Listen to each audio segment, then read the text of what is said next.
अशाच पारंपरिक आणि गावरान रेसिपीज पाहण्यासाठी आपल्या चॅनलला सबस्क्राईब करा, सोबतच बेल आयकॉनही दाबा.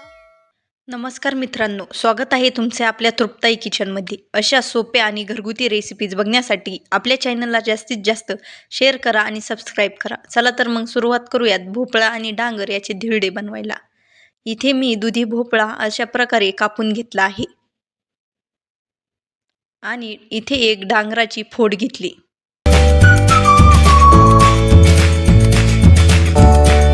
अशी बारीक किसणी घ्यायची आणि भोपळा किसून घ्यायचा. किसणी ही बारीक यूज करायची.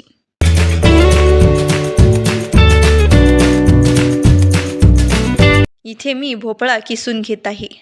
भोपळा आणि डांगराचे धिरडे हे पौष्टिक असतात. तुमच्या घरी जर डांगर नसेल तरी नुसते भोपळ्याचेही चालतात आणि भोपळं नसेल तर नुसते डांगराचेही चालतात. आता इथे डांगर ही किसून घेत आहे.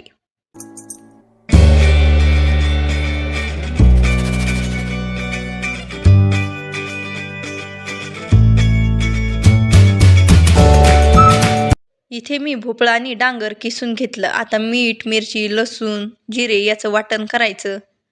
1 वाटी बेसन पीठ घेतलं. त्यामध्ये हळद आणि ओवा घेतला. ओवा हा क्रश करून घ्यायचा. आता जे वाटण केलं होतं ना, मिरची, लसूण, जिरे, अद्रक याचं ते वाटण टाकायचं. कोथिंबीर टाकायची. 2 टीस्पून डांगर आणि 4 टीस्पून भोपळा टाकायचं. आता पाणी टाकून हे सर्व मिक्स करून घ्यायचं. पाणी आधी थोडं थोडं टाकायचं, कारण जर जास्त पाणी टाकलं तर आपलं हे जे मिश्रण आहे ते जास्त पातळ होईल. इथे मी भोपळं 4 टीस्पून आणि डांगर 2 टीस्पून घेतलं. का तर हे गोड असतं आणि धिरडे गोड ही चांगले नाही लागत ना, म्हणून भोपळं जास्त घेतलं आणि डांगर भोपळ्यापेक्षा हाफ घेतलं. आता पाणी टाकून हे मस्त मिक्स करून घ्यायचं.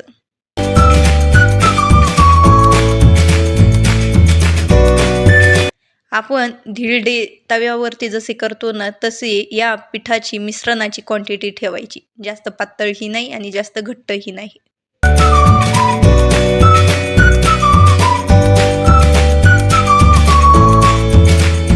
लहान मुलांना किंवा सकाळच्या नाश्त्याला हे धिरडे एकदम पौष्टिक असतात.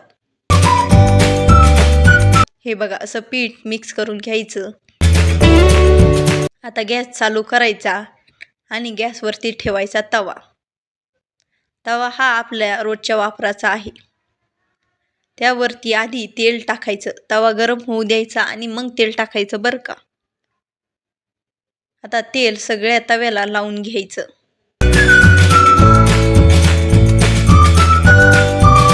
परत तेल टाकल्यावरती परत गरम होऊ द्यायचं आणि मग जे मिश्रण केलं होतं ना, त्याचे तव्यावरती असे धिरडे घालायला चालू करायचं.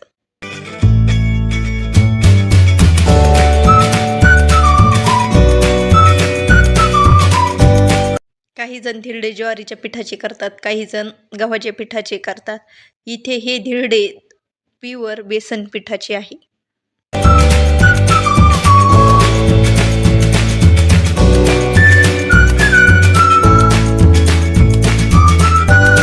गॅस हा फुल ठेवायचा.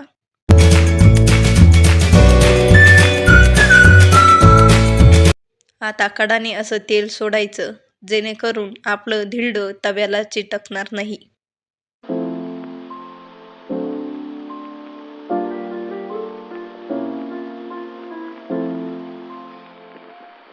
आता आधी कडाच्या बाजू ढिल्या करून घ्यायच्या.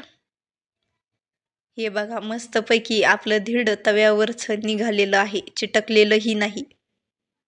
आता एक बाजू भाजलेली आहे, दुसरी बाजू भाजत आहे, त्यामुळे परत त्या बाजूने तेल सोडायचं.